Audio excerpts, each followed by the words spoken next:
Welcome to Behind the Headlines, the weekly news roundup from Utah Public Radio and the Salt Lake Tribune. I'm Tom Williams. Does Utah need a new court to hear constitutional cases? The House GOP is moving quickly to make it happen. Utah is set to buy one of the state's major polluters in a $30 million commitment to the Great Salt Lake. And is President Russell Nelson's push to drop the Mormon name working with Latter-day Saints and outsiders? And will it last? Joining me today, our Salt Lake Tribune politics reporter, Robert Gehrke. Robert, thanks for joining us. Yeah, happy to be here, Tom. Good to have you with us. Water and land use reporter Leia Larsen's with us. Leia, thank you. Hey there. Happy Friday. Happy Friday. Good to have you with us. And later in the program, we'll be talking with senior religion reporter Peggy Fletcher Stack. Let's start with Robert Gehrke. This was a surprise to me. I don't know about to you. This is moving quickly. The idea to have a constitutional court, what would this be?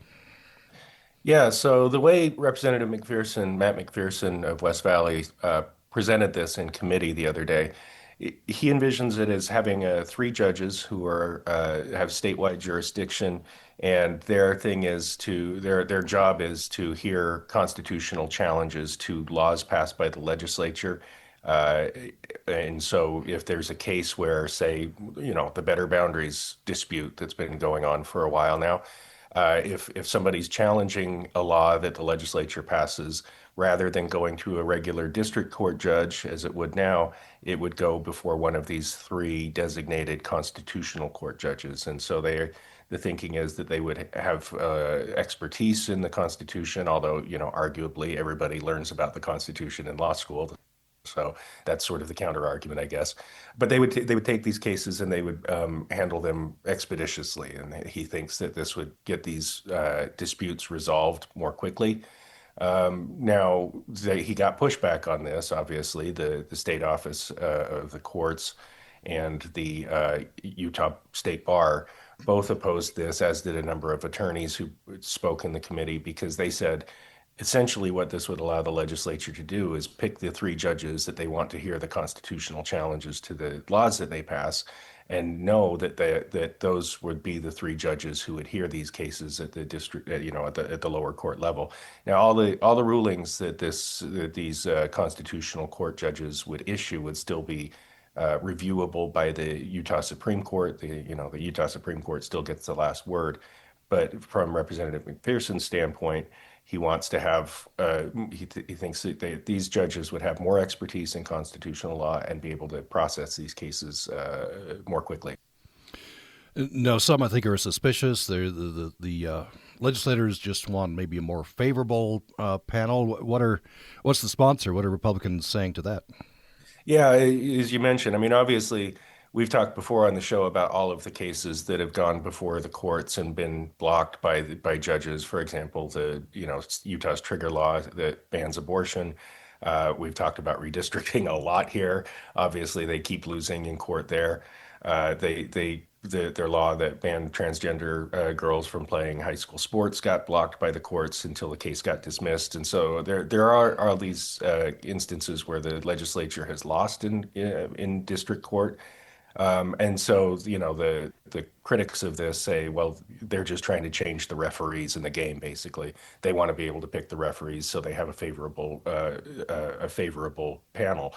Now, Representative McPherson says that no, the judges that would be on this constitutional court would still be chosen the same way, chosen by the governor, nominated by the governor, and confirmed by the Senate.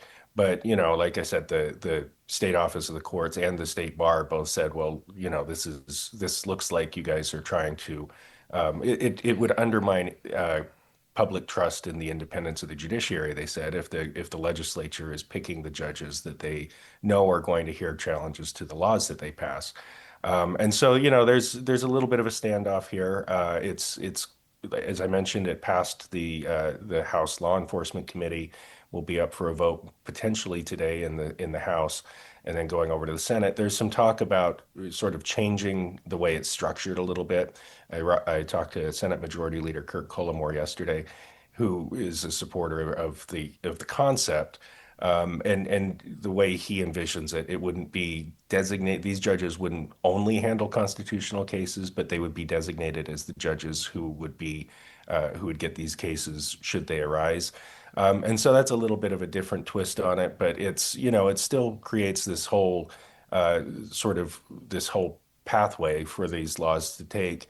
And with only three judges in statewide jurisdiction, you could certainly envision a scenario where the legislature would want the judges who are most favorable to their interpretation of the Constitution and interpretation of the law holding those positions. So this is one that's created a little bit of controversy, as well as there's a proposal that we've talked about here from Senator Chris Wilson up in your neck of the woods, who wants to expand the Utah Supreme Court, add two justices there.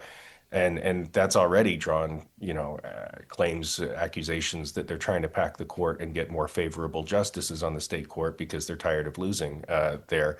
And so, the two of these taken together, particularly when we're talking about challenges to laws that the legislature passes, it could dramatically change the way that those cases, those challenges end up being heard by the courts. This could also go to the question of resources as well, right? Some Republicans say that they're putting two new justices on the Supreme Court to unblock the backlog. The courts are saying, well, the backlog is not in the Supreme Court; it's lower. So I guess these three judges could help if they were district judges. Yeah, so that's sort of how both of these bills are being framed in some ways. The expansion of the Utah Supreme Court, the Chief Justice said on the first day of the legislative session when he gave his State of the Judiciary speech, he said the courts have essentially no backlog. He said that they are able to handle all of the cases that come before them, and actually adding justices would probably slow the process down or potentially slow the process down, because then you've got to deal with, getting input and editing opinions and making sure you have four people to sign off on it instead of three. So he thinks it could actually delay cases before the Utah Supreme Court. But also the larger issue, as you've noted, is not that they think that there's a backlog at the court. They think there's backlogs further on down. When you're talking about criminal appeals, the Indigent Defense Commission, they think is underfunded. They've been asking the legislature for several years now for additional judges at the district court level and at the appellate court level. This year they've been asking for seven judges at the district court level, a juvenile court judge, and an appellate court judge, because they said that their caseloads. I mean, some of these judges, according to their most recent report, are handling 130% of what their optimal caseload is, and so they're overworked, and that creates delays in getting these cases through, particularly on the civil side, frankly, because criminal cases are prioritized because people have a constitutional right to a criminal trial. So those cases get prioritized, and the civil cases end up languishing at the district court level, at the appellate court level, and so they don't. It takes a long time for these cases to make it to the Supreme Court. So they're saying that that's not where the resources are needed. They're needed further on down the pipeline. What is the legislature planning on? Are they adding district judges, appellate judges? Yeah, so as part of the Supreme Court expansion bill, it adds two justices to the Supreme Court, two appellate court judges, and then they've added, right now at least tentatively, as the bill had passed the Senate, they've added a judge at the third, fourth, and fifth district, which is Salt Lake, Utah County, and Washington County. So those are the three that they're targeting. Again, well short of the 8 that the courts say they need. And then, Representative McPherson's bill with the Constitutional Court, as it's currently structured, again, Senator Cullimore told me yesterday that could change. Would add 3 additional judges that then would be backfilled. If they come off the court, say a judge decides they want to be a constitutional court judge, they would hire a judge to replace them. That's how the bill's structured now. So potentially 6, and that carries about a $9.5 million price tag.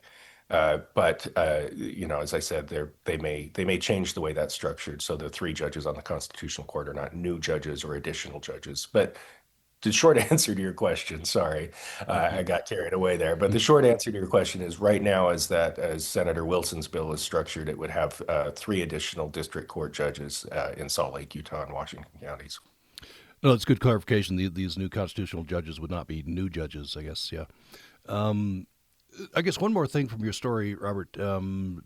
of note, and you do note it in the story, the sponsor of this bill to add a constitutional court, Representative McPherson, he was not happy about Judge Gibson's ruling on the Better Boundaries case. Right. Matt McPherson, we talked about before, was one of the legislators who said that Judge Diana Gibson should be impeached for the ruling she issued in the redistricting case. So he's a vocal critic of the courts, and that kind of leads some to question his motivation in sort of proposing this new constitutional court. Again, this seems to have pretty broad support among some key senators. And so we'll watch that one play out potentially today in the House and then next week in the Senate. Robert Gehrke is with us, politics reporter with the Tribune. Let's move to another story. There's a poll out. Here's the headline. Most Utah voters oppose GOP lawmakers' effort to end anti-gerrymandering initiative. I guess, first of all, Robert, where is it? They have a February 14th deadline, I think, to get that initiative, enough signatures? Yeah, actually, the deadline is February 15th. I may have put the 15th, wrong okay, date. yeah. Yeah. So, they've got until February 15th. They've got to get 140,748 valid signatures from voters across the state. As of yesterday, they were sitting at about 65,000. So they've got a ways to go, but I wouldn't read too much into that because strategically it makes sense for them to hold back signatures and not submit them until they have to. So they could have a lot more signatures in their back pocket that they haven't turned in yet. So we don't know yet, I guess is the short answer on whether that is headed for the ballot or not. So this poll, I guess the bottom line of this poll is even if they get the signatures and it is certified for the ballot in this year, it may not pass. Yeah, and we should note at the outset that this was a poll that was commissioned by Better Boundaries, the supporters of the Proposition 4. And so, you listeners can interpret that as they will, but basically the poll that they conducted said that the 2/3 of voters, sorry, I want to make sure I get the numbers right. 2/3 of voters are not supportive of repealing Prop 4, and 57% oppose the attempt to repeal the measure.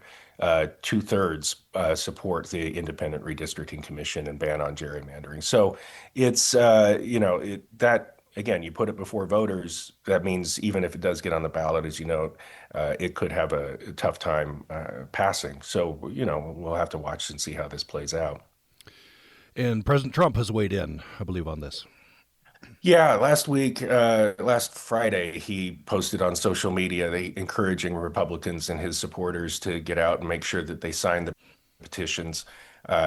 Senator Mike Lee this week sent out a video encouraging supporters to get out and sign the petitions. They've really kind of amped up the push to, down the stretch here with about 2 weeks left to really make sure that they can try to get the signatures they need.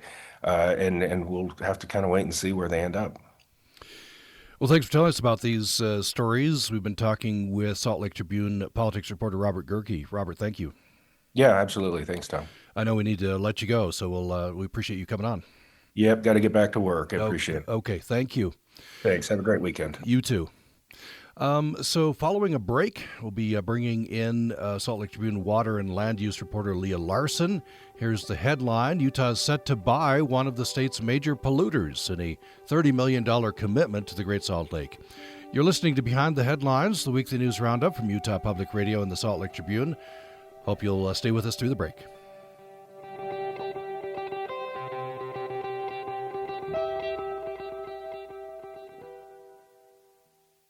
You're listening to Behind the Headlines, the weekly news roundup from Utah Public Radio and the Salt Lake Tribune.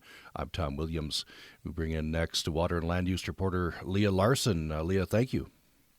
Yeah, happy to be here again. Good to have you with us. So this is a surprise to me. I don't know about to you. Utah is set to buy one of the state's major polluters in a $30 million commitment to the Great Salt Lake. So what are we talking about? Yeah, I think this is a surprise to everybody except maybe the state of U.S. Magnesium. So yeah, your listeners probably know that U.S. Magnesium a hugely polluting plant out by the western shore of the Great Salt Lake in Tooele County. It's one of the top polluters in the country. In fact, I think back when it operated as MagCorp in like the 90s and the aughts, it was like the biggest air polluter in the country. So they've had all kinds of problems, all kinds of clashes with state environmental regulators and federal environmental regulators.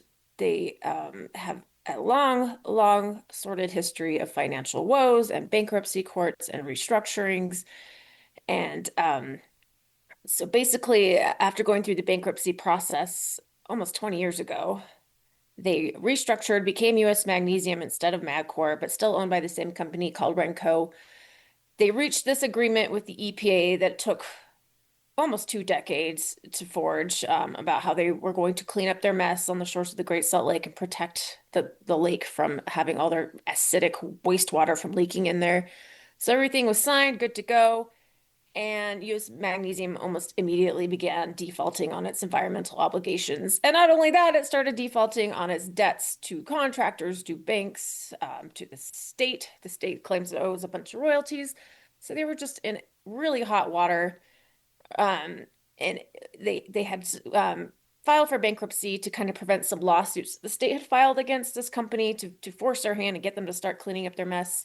So they filed for bankruptcy in September, which put all those lawsuits on pause, all those debt collections on pause, all those environmental cleanups on pause. And so we were all kind of waiting and wondering what was going to happen next. And sure enough, US Magnesium, its parent company Renco, which is based in New York, they put together yet another subsidiary company called LIMAG that appeared set to repeat what they did in the aughts and buy up all the assets, discharge the debt, and continue business as usual. But to our surprise, the state stepped in an auction a week ago and was the prevailing bidder. And so now the state of Utah, I guess all of our residents here own a small little tiny piece of that hugely polluting plant. And yeah, $30 million price tag, like you mentioned. So, what does the state get for this? They get land and I guess the machinery, everything that I guess water rights as well. Yeah, so it's, all I have to go off of course, are the documents on the docket. And the state's bid has been a little bit contested by Wells Fargo, which was the biggest lender to US Magnesium. And they're not totally thrilled with this sale and the state being the prevailing bidder. Because what happened was US Magnesium filed for Chapter 11 bankruptcy, which I'm no bankruptcy lawyer, but from my understanding, is generally Chapter 11 bankruptcies. The intention there is to restructure the business, and then keep it operational so it's still making money and it can still pay down some of those debts as it goes. Whereas like Chapter 7 is a total liquidation where everything's just sold up and the business goes belly up, basically. So when the state intervened and bought it, they did it with the intention of buying up its leases with the states to operate on the state lake bed and siphon water from the Great Salt Lake, buying up those leases, also buying up the water rights, and just putting the business to bed permanently, like just totally shutting it down. Which Wells Fargo is arguing sounds more like a liquidation Chapter 7 than an actual Chapter 11, so there's some dispute there. All that is to say, that meandering response is to answer your question, what is the state getting out of the sale? It's not entirely clear, and it seems like the state, based on the court filings, is still negotiating with Wells Fargo and maybe even Tooele County, where they're owing millions in property taxes. But yes, it seems like they're at least going to get the real estate, which is like thousands of acres out there in Tooele County on Lake Shore. They're going to get the mineral lease, which the state issued in the first place, so the state's going to get that back. Looks like the water rights were included. And as far as equipment and machinery, it looks like Wells Fargo wants to at least get some of that for itself to sell off and pay down some of its own money owed by US Magnesium. So we'll see as far as like machinery and equipment goes, but it does look like the state secured water rights, land, and some other assets. You would hope they got something with the $30 million investment. You would hope so, yes. So those water rights would be key, right? Is that going to be donated, quote unquote, to the Great Salt Lake? I don't know. I mean, this is all still developing and very much in motion. Fox 13 reported that they're donating the water to the Great Salt Lake, which would make a lot of sense. And it's no small quantity of water. Like if you've ever seen the evaporation ponds out there, they pump a ton of water every year. So this is no small potatoes.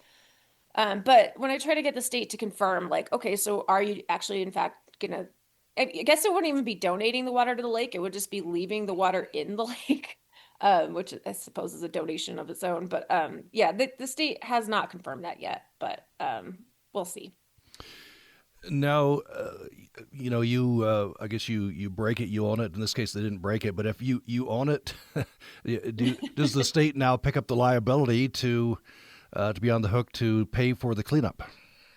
Uh, Based on the documents I reviewed, no one says that explicitly, but it sure seems that way. It sure seems that way. And I'm sure Renco's more than happy just to wipe his hands of the mess and leave somebody else to clean it up. But I don't know if they'll get roped in for part of it. I know under Superfund law and federal law, responsible parties are responsible parties, and they will get tapped to clean up Superfund sites, which this is. So we'll see. I don't know if it'll be split between the parties.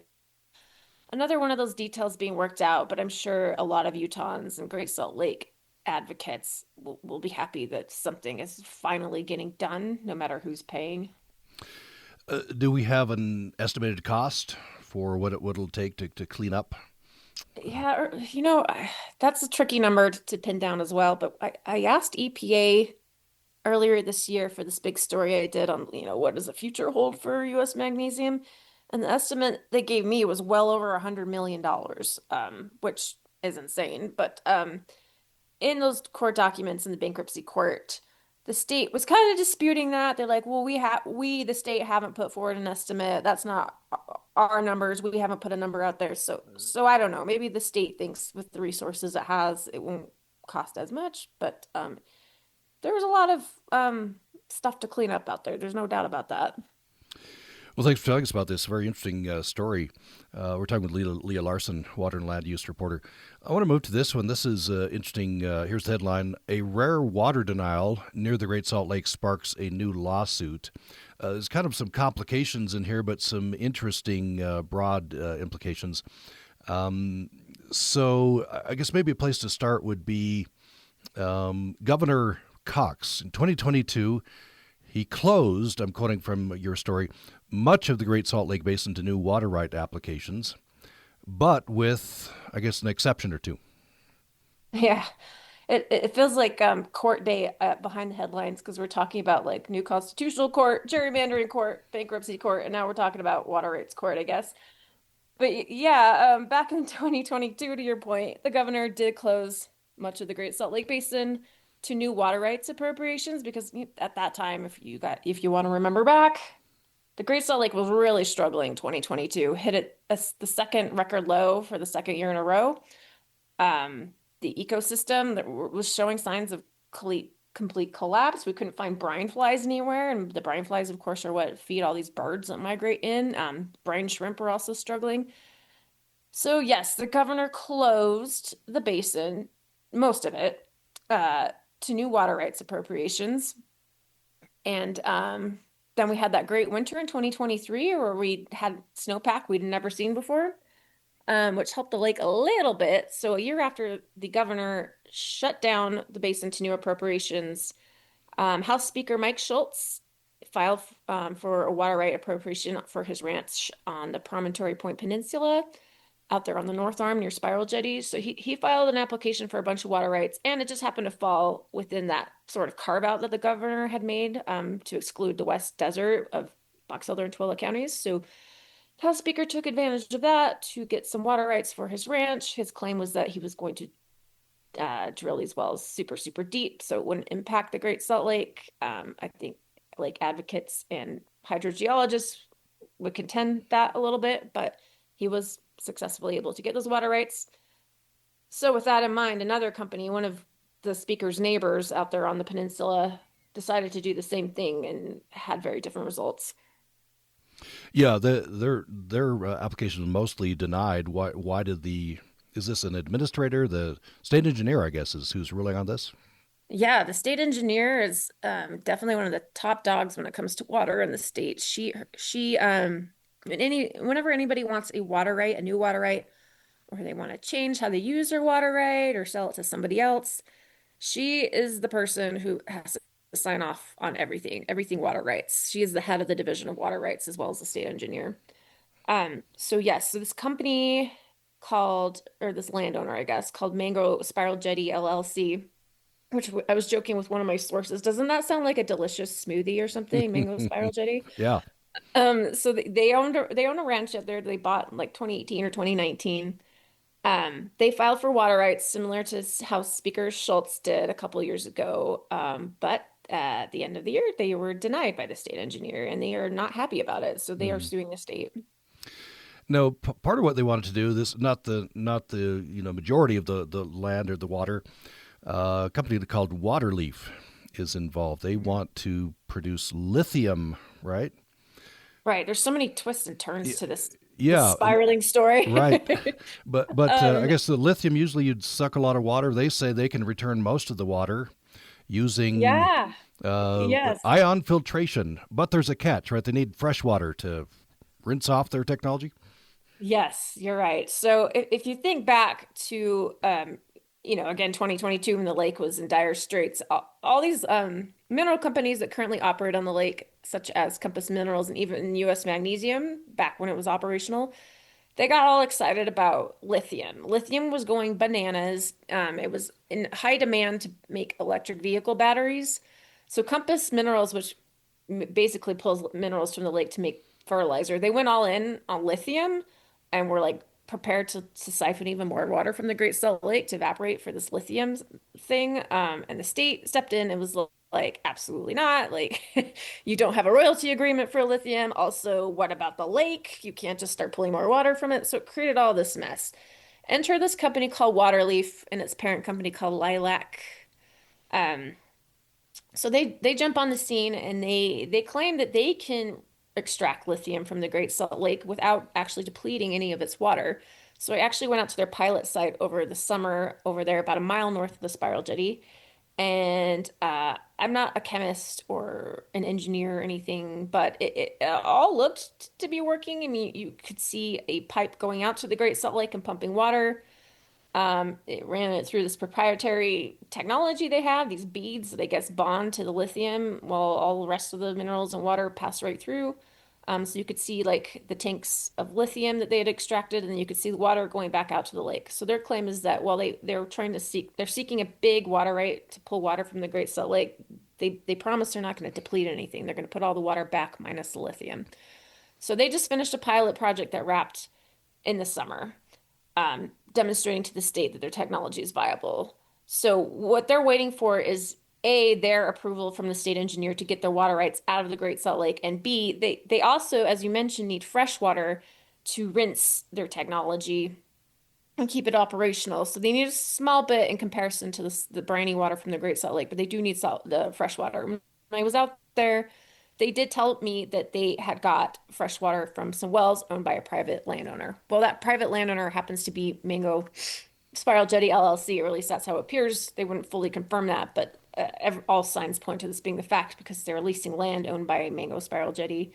Mango Spiral Jetty's applying for water that it says is for lithium, and then as you dig through their debates and their protests and things, there's all these documents indicating that like yes, it was intended for lilac slash water leaf. And that is the application that the state engineer denied, along with some of the water rights that Mango Spiral Jetty wanted for ranching. She did, however, approve two smaller water rights, I think for like 240 acre feet, which is just kind of a drip in the context of ranching. But she approved two of those water rights because she took their point in that, she had just approved Schultz's water rights. So she's like, okay, we'll let you have this water right for 240 acre feet because it happens to be right next to Schultz's ranch. So Finally, we just have about 2 minutes left for this, but important, I think. HB 60, sponsored by Representative Schallenberger. How would this change the process? This process includes the ability to object to proposed, projects. yeah, I'm so This would glad you this would change, brought right? this up. Yeah, well, I mean, we don't know. Sometimes you just don't know the outcome of a bill until it becomes law, right? But this is the one that I would say water advocates, Great Salt Lake advocates, are most concerned about this session. I've heard from so many of them, because what it does is sort of hem in what the state engineer can consider as she tries to weigh like what we call the public welfare. She because like technically the water is owned by all the people of Utah and the state of Utah. And then you apply for a right to use that water, but you don't technically own it. You just own that right that the state engineer approves because we technically all own the water. And so she's got to weigh the public welfare. And so the engineer, I believe, from what I can tell, she went to lawmakers actually and asked them to hem in the definitions so she could streamline her process and her approvals. But all these environmental groups, to your point, are super concerned because they kind of like a broad definition of public welfare that's open to interpretation because that means they can intervene or file lawsuits and argue like, the Great Salt Lake itself existing as a public welfare or being able to recreate on the lake as a public welfare. They're concerned that this would mean that only people with water rights in that area, like on Promontory in this example, that would be impacted, would be the only ones allowed to protest and participate in the process. So we'll see. Like I said, it's raised a lot of concerns for people. Well, thanks for telling us about this. The couple of stories here. We've been talking with Salt Lake Tribune water and land use reporter Leia Larsen. Leah, thank you. Yeah, anytime. Have a good weekend. You too. Our last segment's recorded yesterday, so we'll say goodbye to Leia Larsen now. Thank you so much. See you later. Bye. See you later. Bye now. You are listening to Behind the Headlines, the weekly news roundup from Utah Public Radio and the Salt Lake Tribune.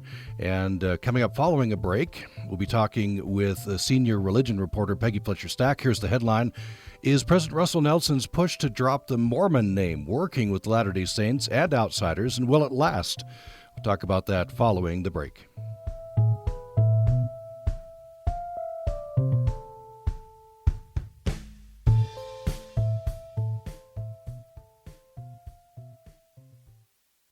You're listening to Behind the Headlines, the weekly news roundup from Utah Public Radio and the Salt Lake Tribune. I'm Tom Williams.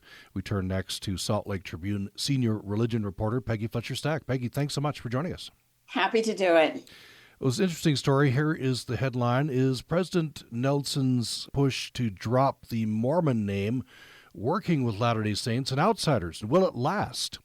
So, yeah, interesting question. You've done a deep dive into this. So remind us, I think it was 2018, early in his presidency, when he encouraged members of the church and I guess everybody to drop the Mormon name. Yes, he said, he didn't just encourage, he really flat out insisted that the church members and everyone else use the full name of the church rather than the nickname Mormon, which had come to be very familiar. Everyone knew Mormon. But whenever talking about members, use the full name of the Church of Jesus Christ of Latter-day Saints, and to call members Latter-day Saints rather than Mormon. So he said that in 2018. What he said, the reason behind this is because a lot of people do not think of Mormons as Christians, even though the name Jesus Christ is in the full name of the Church of Jesus Christ of Latter-day Saints. And he just believed that using the full name of the church more often, more commonly, would help people recognize the Christianity of the church, and it would help members also. And so that started a big campaign of his. The church had to change a bunch of websites and URLs to reflect the full name rather than used to be Mormon.org or LDS.org. He said didn't like LDS as a shortened form either, as in LDS Church. He didn't like that. Wanted the full name of the church, and then did allow Latter-day Saint instead of Mormon. And so I thought to myself, he was doing that for, almost 8 years, 7.5 years. Has it worked? Do people now think of Mormons as being Christian in ways they didn't before? And are members doing that? Are outsiders doing that? So I kind of went around interviewing a lot of different people about that. A lot of different ways you could measure that, right? I want to jump over. You had a kind of a side story. Researcher Jenna Reese did a study of she got some data on searches and Yes. Mormon versus Latter-day Saint. What did she find? Well, she found really mostly people are searching for the word Mormon, especially in today's world where there are secret lives of Mormon wives. Mormon has become very known sort of culturally. And so people are searching much, much more for Mormon than Latter-day Saints. Although in the last couple of years, there's been a slight uptick in searches for Latter-day Saints, but it's still dramatically below Mormon. You talked to some, I think, church members who, some church members, there seem to be fewer of these than had the opposite point of view, but some church members especially said they appreciated the emphasis They did. on Yes, the change. absolutely. I did talk to several people like that who said that it did remind them about the church's name and that it was inspired and that it did make them think about Jesus Christ more. One man, Luke Lyman, who was a member, actually wrote a piece about this in the Wall Street Journal. He said, I suspect Nelson wanted people to trip over the name, knowing that some would be forced to reckon with the words in the middle and the question of what it means to call yourself a follower of Jesus Christ. He concluded, no faith worth its salt is easy, and no faith worth its salt is rote. The unwieldiness of the Church of Jesus Christ of Latter-day Saints reminds us of that. So, yes, yeah. Several people told me, and not just a writer like that, but several members told me it did remind them that Jesus Christ is at the center of the church. No, you found an opposite point of view among several people. What were they saying? They still wanted to use Mormon? Well, starting off with journalists and scholars, people like that, just said, first of all, the full name of the church is a mouthful. It's hard to get it. You certainly can't get it in a headline, and it's very hard to use when writing about the church. The other problem is that very few people have really actually heard of Latter-day Saints, and whereas they have heard of Mormon, and so it's complicated. And beyond that, several people said that, first of all, Latter-day Saints isn't any more about Jesus than Mormon. And third of all, you've got people who say, well, we believe our scripture is called the Book of Mormon. That's where the Mormon term came in the first place. And Mormon history, all of that kind of strips people from their past and their connectedness and it's more known, it's more familiar, it feels more natural to lots of people. So yeah, both members and media and scholars, lots of people said they wished to just continue to use Mormon. Now, especially for scholars, I've heard scholars talk about this, that Mormon is broader than, Latter-day Saint, that Mormon encompasses culture and some of the history. Exactly. I mean, listen, obviously the Salt Lake Tribune has as a podcast called Mormon Land. And what we mean by that is all the people who connect to the term Mormon might not be currently active members, but they're still fall under that umbrella.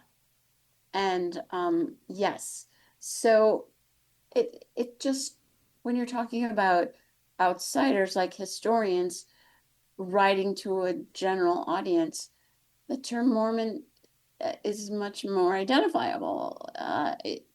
Most of the people I talk to, media, scholars, historians, whatever, did not mean to be disrespectful to the prophet or to the church, but they just had to use Mormon for clarity, for people to understand what group it is they're talking about.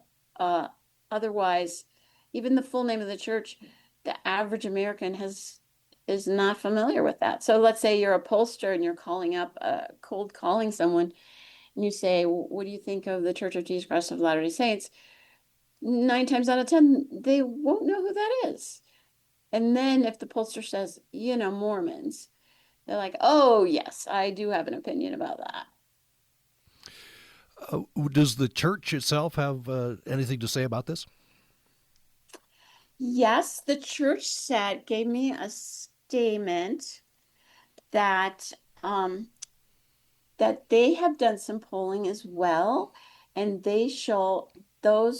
that data showed quote, consistent use of the correct name of the church has strengthened perceptions of the church as Christian and increased overall awareness of the church worldwide.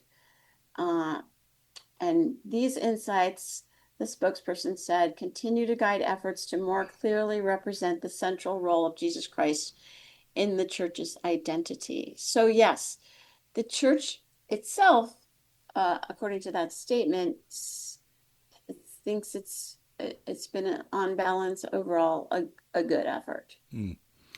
No, for President Nelson, it was decidedly not a branding effort. He regarded this as a revelation, and Yes. but some of the people you talk to kind of put it in that context, rebranding.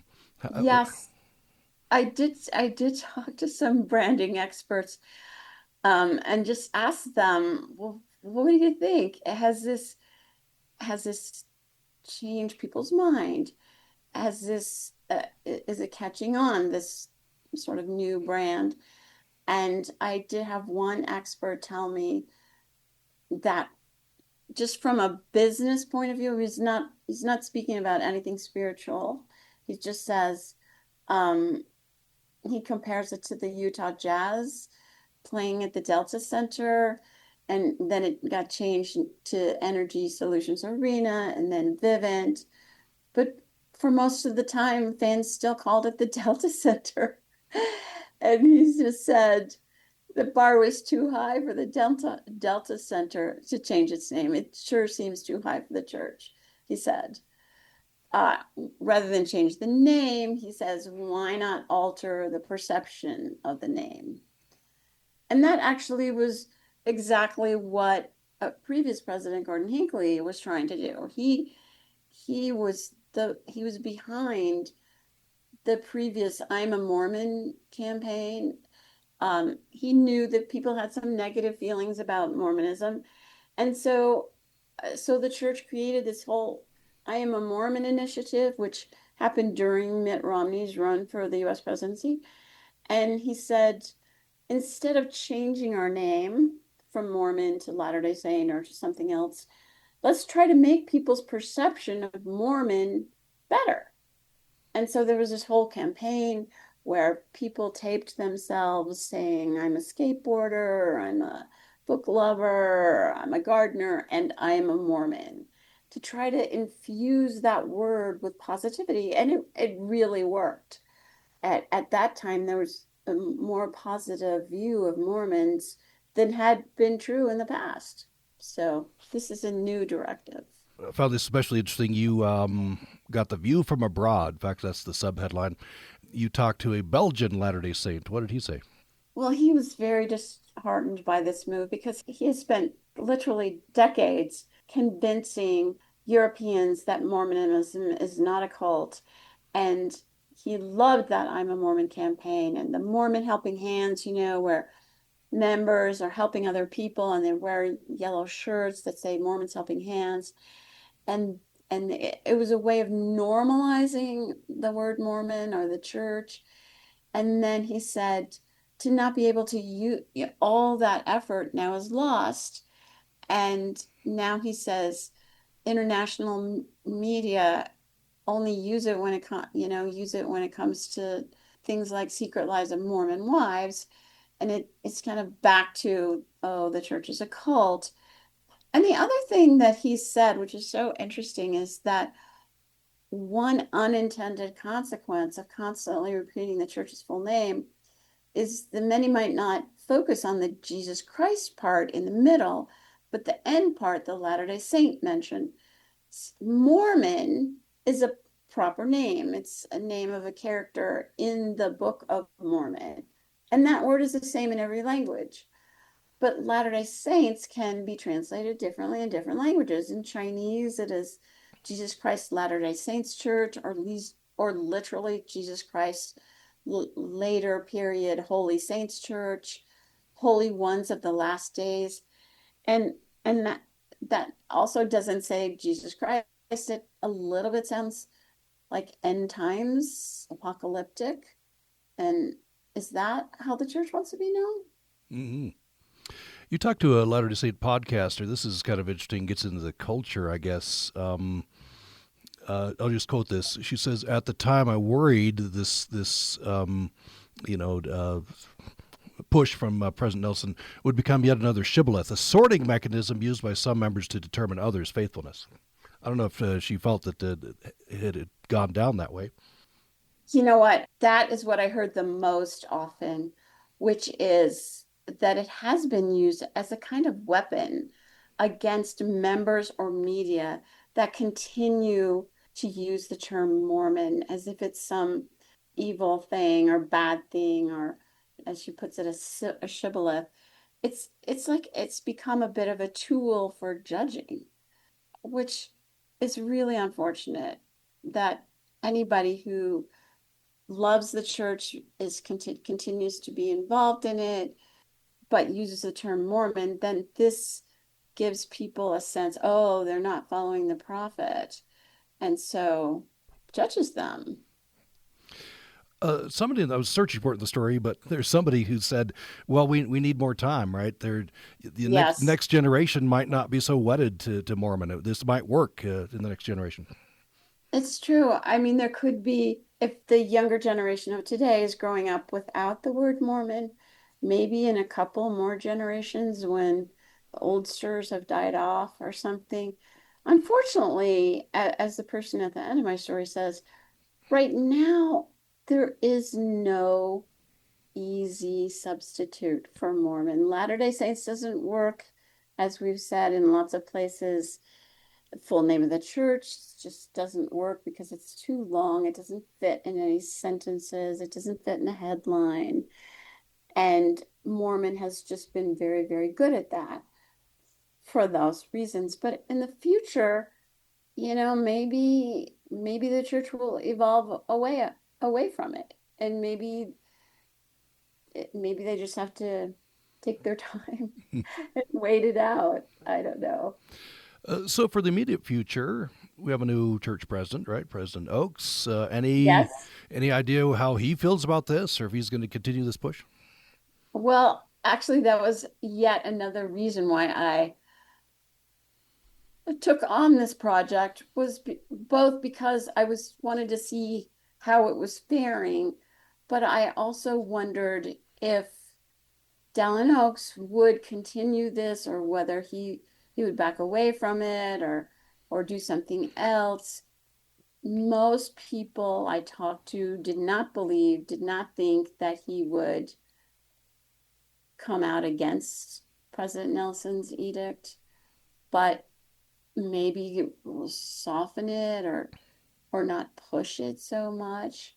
And one person told me he's heard plenty of anecdotes where Oaks still uses the M word himself. So some people thought he would do something dramatic, and other people said, no, he doesn't think he would do that. So again, I don't think we know about President Oaks and what his view of it is. It certainly doesn't seem to have been as big a concern for him as it was for President Nelson. Well, we shall see, and I'm sure you'll be covering this. We've been talking with Salt Lake Tribune senior religion reporter Peggy Fletcher Stack. Peggy, thank you so much. It's always a pleasure, Tom. You've been listening to Behind the Headlines, the weekly news roundup from Utah Public Radio and the Salt Lake Tribune. I'm Tom Williams. Hope you'll be with me again next time.